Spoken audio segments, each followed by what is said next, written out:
Hello and welcome to another fun-filled knife adventure. Hooray! So as you see on the screen, we are taking a look at the Kansept tipper today. So let's get into it.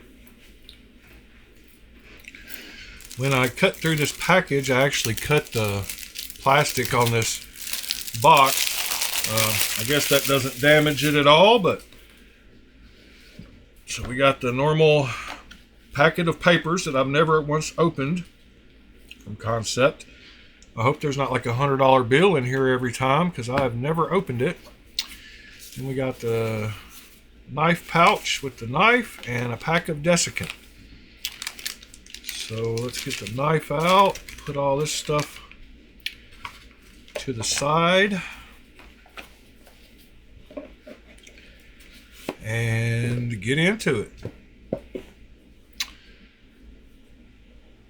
So this is the black version. They call it something different. They call it bronze on their website, but it is clearly black. Got some oil on it. Wipe that off. Not sure. We'll take a look at the website and see what they call this model. But let's look at the scales good before we open it. Got a rather large clip on there. I'm sure the clip size is a foreshadowing of the blade size.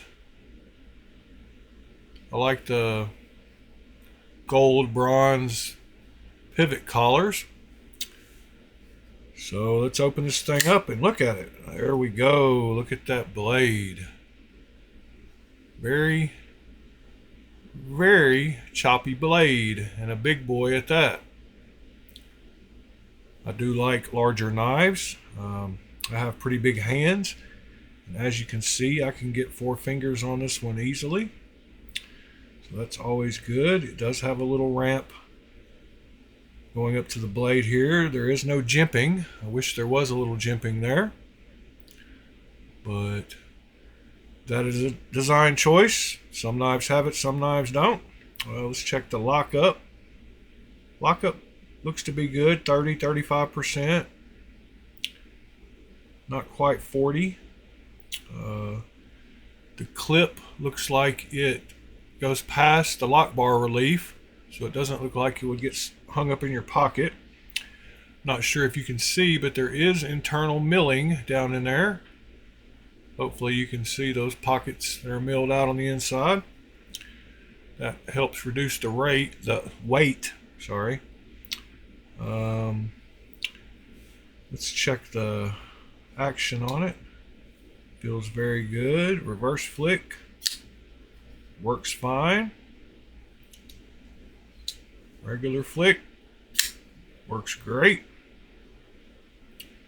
I'm not sure who this designer mark is, but we shall figure that out here shortly.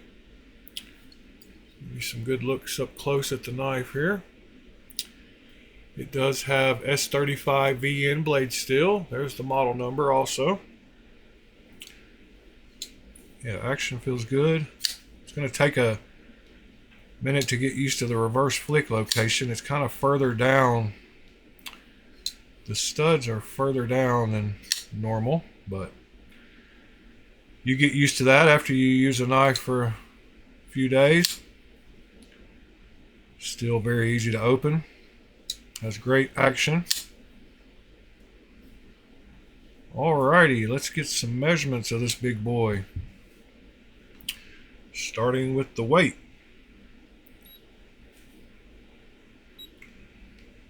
The weight is 4.68 ounces.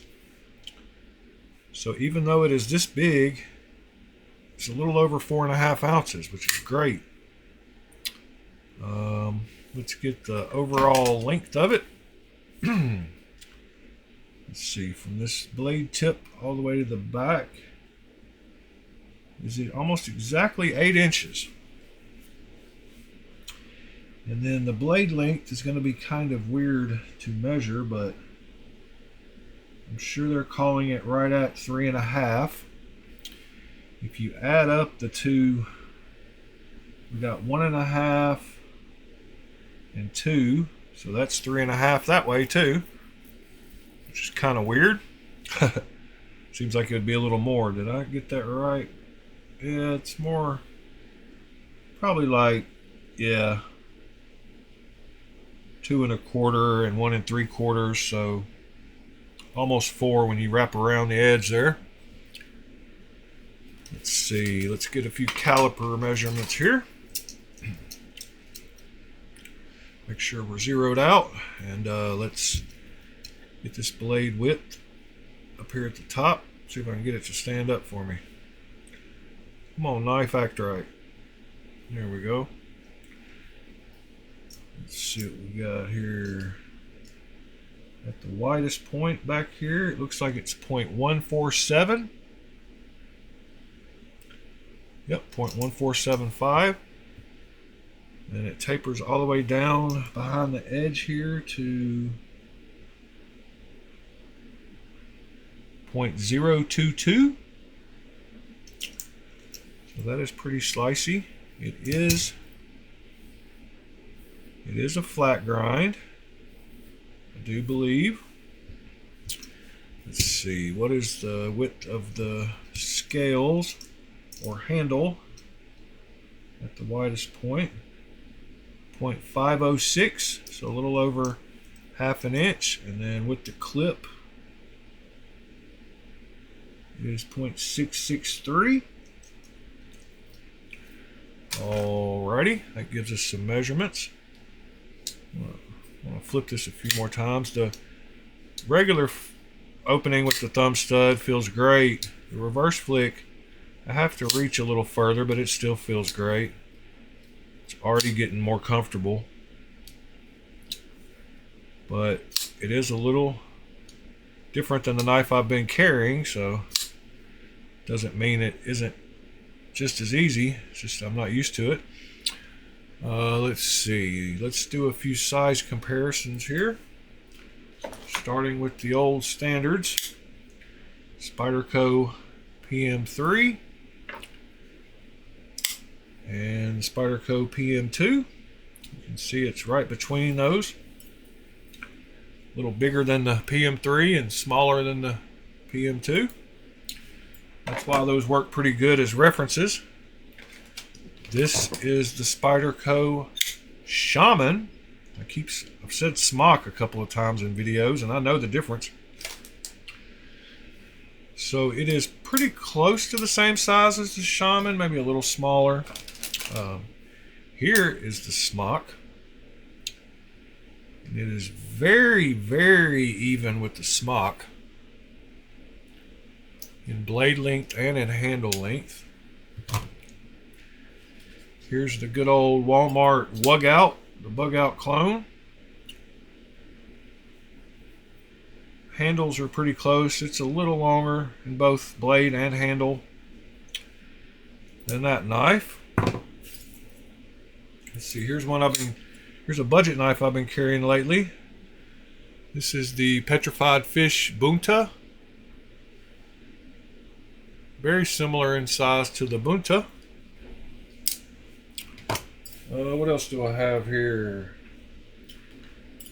This is another new Kansept model. This is the Eagle Strike.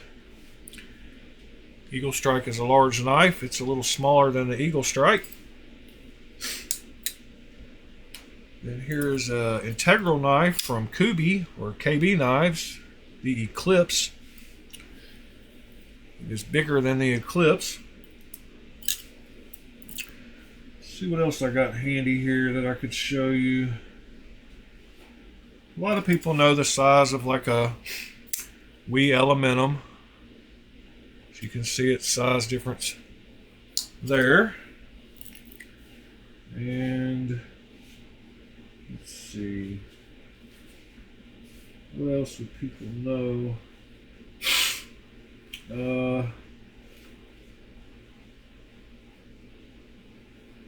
This is the WE, let's see. The WE Trogon. Very close in size to the Trogon. blade size and handle size. Here is the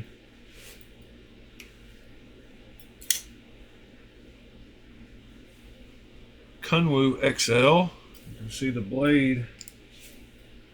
Sorry, that's the Pulsar XL. Here's the Django XL. You can see it's quite a bit smaller than both of those. So that gives you a few size comparisons. It's not as large as some knives, but it's not small either. Like I said, I can get my 4 fingers on it about perfectly. Feels really good in hand. Let's do a cut test and see if it came sharp.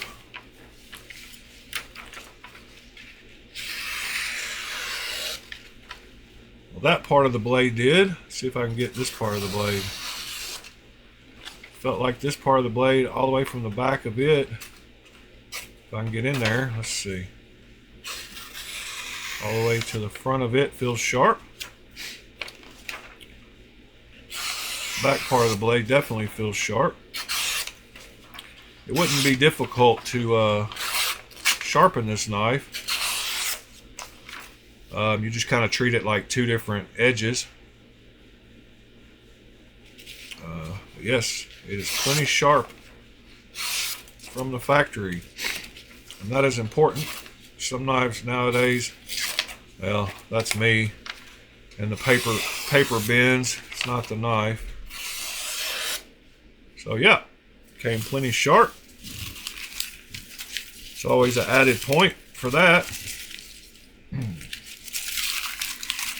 Knives used to not come nearly as sharp as they do nowadays. Seems like they've got their sharpening process down. So let's see. Let's go to their website and check out what they have to say about it. So they call this one the bronze anodized. Oh, something I did forget to say is this is an Edgy Blade Works design. If you couldn't tell, that the blade is a little different, and the name Edgy Blade Works is definitely fitting. So yeah, they call this one the bronze anodized, but I would call that black, not bronze. So the only thing bronze on it is that pivot collar. They do offer it in 4 other varieties. This variety on their website is $177. Let's see, Tipper, Blade, EC, Scott from Edgy Blade Works. He's carried a custom of this every day for well over a year and doesn't plan on stopping. Scott Steels, Asheville, North Carolina. Part-time maker. Premium blade materials. Titanium. They offer a Damascus version, smooth deployment, 7.9 inches, 3.38 inches in the blade length. I think it's more like 3.5. S35 VN, Warncliffe, flat grind, satin, frame lock, 4.69 ounces. Edgy Blade Works. So, yeah, they have a Tiger Stripe ano with a Damascus blade. They have a Lightning and Tropic ano